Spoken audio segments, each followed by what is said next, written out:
Hello everyone, and this is BioPhoenix here, and today we're going to be doing an episode based off Sailor Moon games. Now why I'm doing this is because I don't give a fuck.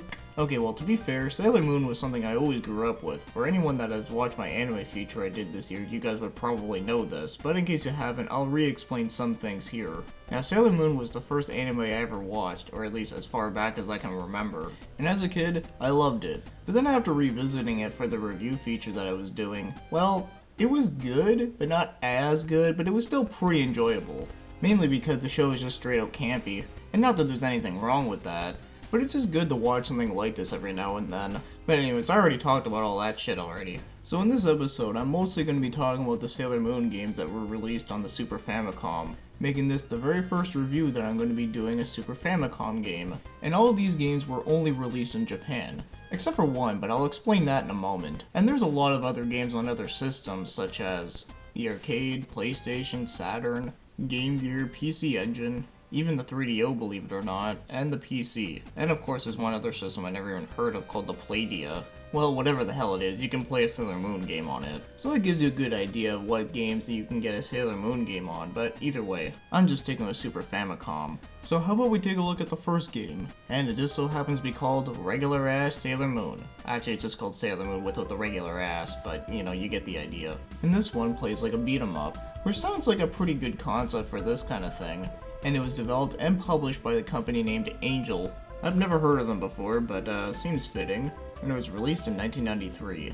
And of course we're taking a look at the Super Famicom version, but it was also in the arcade and on the Mega Drive. Now for the most part this game is only in Japan, but there was one country that you were able to get this game in, and it happened to be France. But other than this, every single other Sailor Moon game only stayed in Japan. So yes, the gameplay is like a beat 'em up where you can play with one player or two players. And there are 5 playable characters you can choose from, like Sailor Moon, Sailor Mars, Sailor Jupiter, Sailor Venus, and Sailor Mercury. So it's good that they got all the characters right. Oh yeah, and as for the story in this game, it doesn't explain anything, so I really don't think there's a story in this game at all. So all you really gotta do is just pick a Sailor Scout and go kick the Dark Kingdom's ass. So let's go back to the gameplay. So all you have to do is just walk to the ring and just beat the living shit out of everything. Just like any other beat 'em up, but I'm okay with that. So you can punch and you can kick all with one button, by the way. And of course you can do a special attack every now and then, but it does take some health off you. And you can throw enemies once you're close enough to them. And you can jump and attack too, but I find jumping is very useful for dodging enemy attacks. And of course, like any other beat 'em up out there, you can actually pick food off the ground and it'll completely heal you, or at least heal you a little bit. Now one thing that is funny about the whole picking the food off the ground thing, there's a stage in this game where everything is made out of cake, so pretty much if you eat food off the ground in that section, it actually makes sense. Never thought I'd ever say that happened. And at the end of each stage there is a boss, and all I have to say is at the end of the first stage, you have to fight this cat thing, and I forget the name of it, but I do remember seeing him in the anime, and well, he's a fucking bitch in this game. And he's only the first boss too, which really sucks. And as for the second boss, it's actually a lot easier, I find.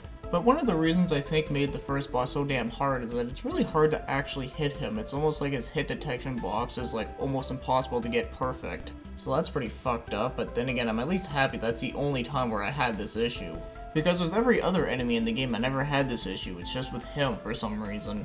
So fuck that pussycat. And after you beat a boss, you get a ranking, and well, it doesn't really make a whole lot of difference to me considering I don't really care about the points, but you know, it's just there. Now this game only has 5 stages, and while that's pretty small, especially for a beat 'em up, but thankfully every stage has a sub-stage, so at least that makes things a little bit longer, but still, the game is pretty short. But that's not a big complaint, so that's all I really have to say about that, so now let's move on to the controls. And I have to say they're pretty good, and they're very simple and easy to use. Then again, you only use 2 buttons, where one is to jump and the other one's just to punch and kick. And moving around is easy, so I really don't have any issues, really. I mean, yeah, the game is very simplistic, but then again, most beat-em-ups are. But I really don't have any issues with that at all, so yeah, I'd have to say the controls are actually not that bad. Now, as for the game's graphics, now they actually look really nice, I find. Now, there's a lot of bright colors, some of the backgrounds are pretty nice looking, and even the character models. And all the people that you fight are all the Yuma from the Dark Kingdom. And much later on they just start to swap different colors, which is pretty normal for this kind of game. So there's not really a whole lot I can talk about with the graphics, but I really do think that they do look really nice for this kind of game. So I don't have any complaints at all. Now as for the music, it's not bad, but it's not the most fantastic thing ever. But there are some songs in this game that do sound kinda cool, but I mean other than that though, the music is okay. At least it doesn't get annoying. Or, you know, it doesn't sound horrible. So, not bad at all. Now, something I forgot to mention earlier that I found to be pretty amusing is that at the end of the first stage, or at least the first section of the first stage, there's actually a car that you can wham on. Kinda like that mini game in Street Fighter where you have to destroy the car and then that guy comes out and he's all like, "Oh no, my car." That always made me laugh my ass off when I first heard that. But no, unfortunately that doesn't happen in this game, but it would be funny. Now, if you want to buy this game, there's a good chance that you're going to have to import it unless you can actually find it around your area. But the general price that I've looked up, apparently this game goes from at least like $10 to $20 or somewhere in between there. So I'd have to say that's actually not bad at all. But as for that European copy that was only in France, well, I couldn't even find that. But I have a feeling that if it was around somewhere, it would probably be pretty expensive considering that usually games that are released in the PAL region but were only released in a Pacific country, they tend to be hard to find. So, I don't know, maybe it may not be expensive, this might be one of those games that could just be like ridiculously hard to come by. But if you want to get yourself an import from Japan of this game, it's not that expensive at all. Although I haven't seen a reproduction card of this game yet, but I'm sure there might have been one made somewhere. So like I said, it may be hard to find like around here because, you know, it's not really often that you come by a random import game, unless someone else imports the game and then sells it later. But if you do just want to get an import copy, it's not going to cost too much. Now, if I were to rate this game, I'm going to have to give it a 6 out of 10. It's not a bad game at all, in fact the game's actually pretty decent, but I think some things could have been a bit better, like the hit detection on that fucking cat. And personally, I think the game could have been a bit longer, at least having at least 7 levels, but hey, whatever. And I would imagine that playing this game with 2 players would be pretty fun. Now, I don't think this game is bad at all, then again, I don't think giving a game a 6 out of 10 is bad. It's a decent game that is not amazing, but is at least entertaining. Now, this wouldn't be like my most go-to beat-em-up game on the Super Famicom or Super Nintendo or whatever you want to call it. But it's not bad. But if you do like the Sailor Moon anime, then there's a good chance that you'll probably get more enjoyment out of this. But yes, overall, I'd have to say this game is pretty decent. It doesn't try to be amazing, but it's also definitely not like horrendous or anything like that. I mean, this game could definitely be a lot worse. But thankfully that wasn't the case, so overall, not bad at all. So the next game we're going to be taking a look at has a really long ass name, and here's a Japanese one.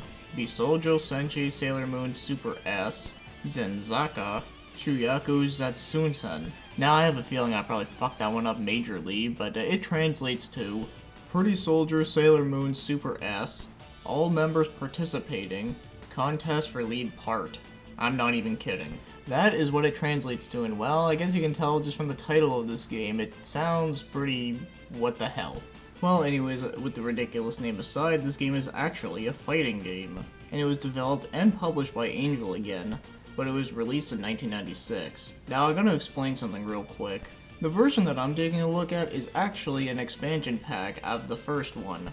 Now the reason why I'm doing the one on the expansion pack and not the original release is because I couldn't get the original release one to work on here. After selecting a character, the game would freeze, so I was like, ah, fuck it, I'll just get the newer one. But you can think of this as the same kind of thing like Street Fighter 2 with its like bajillions of add-ons and expansions. So this version is exactly like the other one, but just, you know, it has a bit more to it, such as new characters, and I think there's even a couple new stages, but I'm not entirely sure on that. So think of it this way, we're looking at the better version of it. So there are some different modes in this game like story mode, tournament mode, versus mode, and training. So that seems pretty fair enough. So let's take a look at story mode first. Now because I can't read Japanese and I couldn't find an English translation for this game, I did look online just to see what the story was all about, just out of curiosity. Well, it isn't anything all that glorious. But like I said what this game translates to, it's all participants contest for the new leader or whatever. Just from there, you can pretty much know what the game is going to be about. All the Sailor Scouts are going to be fighting each other to see who can be the new leader. And that is pretty much it. Although in this time, apparently Chibi Moon is now playable in the story, where before she wasn't even playable in the game at all. But you can use all the other Sailor Scouts that were available in the beat 'em up game in this game. But the newer characters that they did add, you can't use them in the story, but you can use them in the other modes. But I'll get into that in a moment. And in tournament mode, it's pretty self-explanatory. You're just in a tournament and you have to beat all the other contestants that are in like a grid. And then versus mode is also pretty self-explanatory. You can either choose to fight against a computer or you can fight against another player. And practice mode should also be pretty self-explanatory. I mean, all you gotta do is just practice. I mean, I don't really think I need to say anything else, do I? So now, as for the playable characters, you have Sailor Moon, Sailor Mars, Sailor Jupiter, Sailor Venus, Sailor Mercury, Sailor Saturn, Sailor Neptune, Sailor Pluto, and Sailor Uranus, and then Sailor Chibi Moon. So those are all the playable characters within this game. Kinda wish Tuxedo Mask was playable, I mean that would be pretty funny. Although I do find it to be a bit disappointing that there's no big boss at the end. And in Versus mode, you can actually customize your own stats if you wanted to. But I usually like to leave them the way they are just because, you know, I don't know what the fuck I'm doing. And I do like that every character does play slightly different, or at least has different techniques. Some are faster than others, some are stronger than others, some of them take more time to actually do a special attack, and all that good stuff. Well, so far this seems like a pretty well-rounded fighting game, so now let's take a look at the controls. And I have to say the controls are actually pretty good. So you have the 4 buttons that do different attacks, which is standard. The special attacks can be a bit tricky to pull off, but once you do figure them out, they aren't that much of an issue. You hold back to block, which is pretty easy, and the game runs really smooth, so I don't have any complaints about that, so really, I think the controls are actually really good. But then again, I'm not really good at fighting games, but I'm just glad that they're not slow and unresponsive because that would suck. So overall, I have to say the controls in this game are really good. Now as for the game's graphics, I do think they look really nice here as well. Actually, I think they look even better than the beat-em-up game. Although there may not be like a huge difference, but they do look nicer. I also really like a lot of the backgrounds in this game a lot more too. And the character sprites are really good as well, so really, I don't have any complaints at all with the graphics. Now as for the music in this game, I do think it is pretty good. And I do find it is better here than it was in the first game that I reviewed. Although unfortunately, I couldn't find the OST on YouTube. But I was able to find the 3DO version of this game. Well, the 3DO version of the original game anyway. And I have to say the music in that version sounds fucking awesome. But of course I'm not going to count that here, but I'm just playing it in the background just because, you know, it's better than nothing. But overall I would say the music is an improvement. Now if you want to buy this game, you're most likely going to have to import it unless you can randomly find it. Or get a reproduction card if that's available. But from what I have seen of an original copy, well, the game apparently goes from about like $45 to about $150, but the one that cost $150 has the box and manual.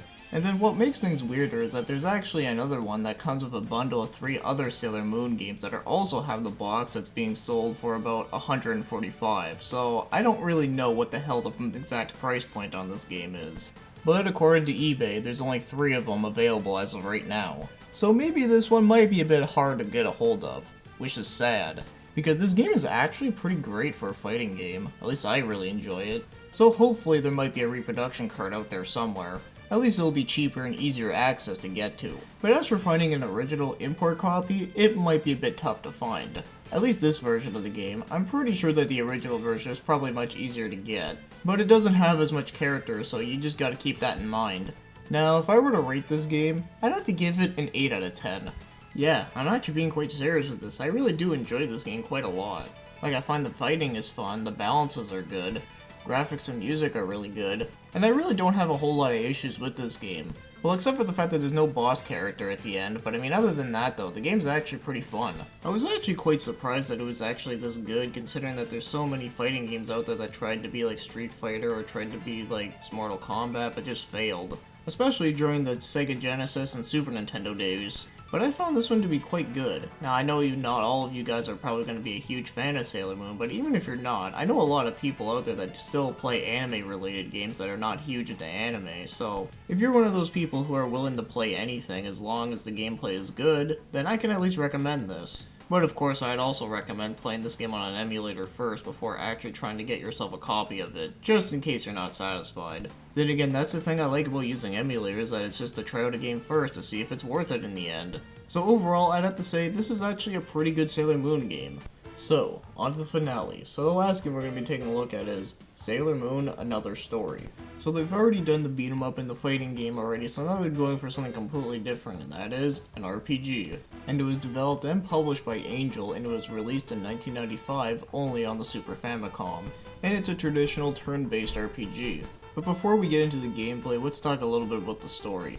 So this is an original story that takes place in between the 3rd and 4th story arc from the manga and anime. So it begins that there is a sorceress named Apsu, which is an original character in this game, and she came from the 30th century.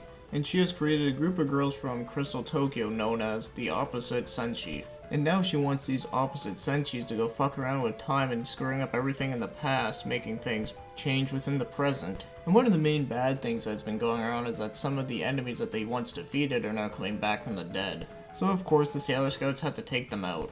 And you get to travel around the world and save people in other various different situations, but that's generally what the story is about. And I have to say, it's actually not bad at all, especially for this kind of game. But of course, this is an RPG and I can't go over every single little thing that's said in the game, but I figured I must as well just leave it at that. But there is one thing that did really amuse me, and that is, if you talk to this guy right over here, he says, "This game is really long."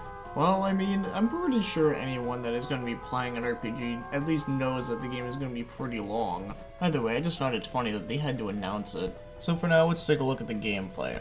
So the overworld is an overhead view. And the first section of the game that you start off with is called Juban, and all I have to say is that this place is fucking huge. So there's a lot of places to explore around here, but of course you also do get to travel to many different countries. But one thing that is weird though is that as soon as you travel to the other countries and as soon as you're done with what you're doing there, you can't go back there. Meaning that if you miss some things, then too bad you ain't going back for it. Which kinda sucks in a way because there's actually something that you can collect throughout the entire game that is a bunch of puzzle pieces. And all the puzzle pieces together make a picture of the entire Sailor Scouts with tuxedo mask. And apparently if you find all the puzzle pieces and you beat the game, something special happens at the end, but I'm not entirely sure what that is. So at least there is kind of a collectathon here in this game, which is kind of interesting. But now, as for the battles, like I already said, it's turn-based, and you can have up to 5 players actively in your party. Oh, and by the way, all the characters that are playable in this game are the exact same ones that are playable in the fighting game that I just reviewed, just so I don't have to list them all over again. And your options for fighting are not done with words, but they are done with pictures, where at first it seems to be a little bit confusing, but then after a little bit, which doesn't take very much time at all, it's actually easy to understand. So of course you get your basic attacks, and then you get your magic attacks. And the highest amount of MP that you can get is 12, which seems a little weird, but I'll explain in a moment. And as you can see, they're being represented as diamonds. And of course, most magic attacks will cost more than others. But at the end of each battle, your MP will automatically go back up again. And for this kind of game, I can understand that because 12 isn't a very big number. But your HP doesn't refill after though. And one thing that is really cool about the special attacks that you can do in this game is that you can actually link attacks together with other characters. But of course it has to be specific attacks, but still, it's pretty cool that you can do that. And of course you get your other options like defend or run, using items, all that good stuff. And I have to say, I really do like the effects that they use on the special attacks, pretty cool looking. So the battle system is pretty traditional stuff, but I ain't got any complaints about it at all. So it works perfectly fine with me. Oh, and I forgot to mention about the overworld is that you can't save any time unless you find a Luna head. Yeah, it's kind of weird that you have a decapitated Luna head everywhere, but whatever. So as far as the gameplay goes, it's pretty good stuff. Sure, it may not be like the most original thing ever, but I do really like that combo system. That thing's pretty cool. So let's start moving on to the control, and well, there's not really much I can say about the control. I mean, all you're doing is just walking around and just selecting things like every other RPG. So that's all well and good, so I don't really need to say much on that. And now, as for the graphics, I think they are pretty good for the most part. I mean, the game is bright and colorful as you would expect, and it does suit it well. But personally, I don't think the graphics in this game are as good as the other 2 Sailor Moon games I already looked at.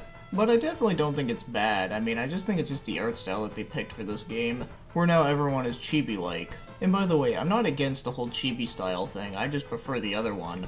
But the character portraits look pretty good. But one thing that is pretty weird is that there's a border going around the entire screen in turquoise just saying Sailor Moon over and over. It's a bit strange why it has to have a border around it, but whatever, it's not really a huge deal. And as I already said about the effects on the magic attacks, I think they look pretty cool. So, with that being said, I think the graphics are pretty good. Now as for the game's music, I actually do think the music in this game is pretty good. Now it does reuse some of the same songs from some of the other Sailor Moon games, but it does sound slightly different. And some of the songs are pretty catchy, and there's some good tunes here that I do like. And of course it is suiting to the theme, so I really don't have much complaints about it at all. So overall, the music is pretty good. Now if you want to buy this game, as again, this game you're going to have to import it unless you can find it originally somewhere. But the original copy goes about around $20 to $35. Sometimes it goes into the 40s, but not very often. But for me personally, I would not recommend getting the original version unless you can fully understand and speak Japanese, because a lot of RPGs have text, and there's a good chance that if you don't understand Japanese, then there's a good chance that you're not going to get far into this game. but thankfully there is an option for that. People have made this game on reproduction cards fully translated in English, which is the way how I'm playing it. And usually reproduction cards have a set price, usually going from about $30 to $50. It really depends on who's selling it. But one thing that I have found funny is that I've actually once seen a reproduction card of this game where the entire cartridge was all like sparkly and stuff. It was pretty funny. So if you know of a place that does sell reproduction cards, then there's a good chance that you'll probably find this game, which is probably the most recommended way to play this game if you don't understand Japanese, or, you know, an emulator, whatever works really. Now, if I were to rate this game, I'd probably have to give it a 7 out of 10. It is a pretty good RPG, but definitely not the best RPG that I ever played on the system. But it does have some pretty neat things that I do like about it. You know, about the whole combination thing and the collecting the puzzle pieces. Although it does really suck that you can't go back and explore other places that you've been to before. And that's the only major flaw that this game has. Other than that, I think it's actually pretty good. Although of course if you're not a big fan of the Sailor Moon franchise, then you're probably not gonna like this game. And I don't mean not liking it as in thinking that it's just horrible, I mean not liking it as in because they just couldn't get into it. Which is completely understandable, but it is at least a pretty interesting RPG that never got released over here. And the game isn't overly difficult, but it can be a bit confusing to where to go sometimes, but that's not really a bad thing. But it can be annoying at times, especially if you're going the wrong way and you have to go all the way back over. But other than these few things, the game is pretty good. And like I already said, it's not the best RPG that you'll play on the system, and I do generally think it is a pretty good attempt at making an RPG out of Sailor Moon. It would be interesting if they ever made another one someday. So that's all I have to say about this game, so it's pretty good. And of course, that's just what I think. So that's all the Sailor Moon games I'm going to be taking a look at in this video, and of course, like I said at the beginning, there's a lot more that I didn't cover. And I might take a look at them at a later time, but it might not be for quite a while, because whenever I want to do an anime-related video game series, I always want to start doing newer ones. With two other examples I've already done, like Yu-Gi-Oh! And Fist of the North Star, there's plenty of other games I didn't cover in those two ones. But I might go back to some of them eventually, but it might not be for a while. So hopefully you might have learned some love and justice from these games, so, with that being said, I hope you enjoyed this video, thank you for watching and commenting.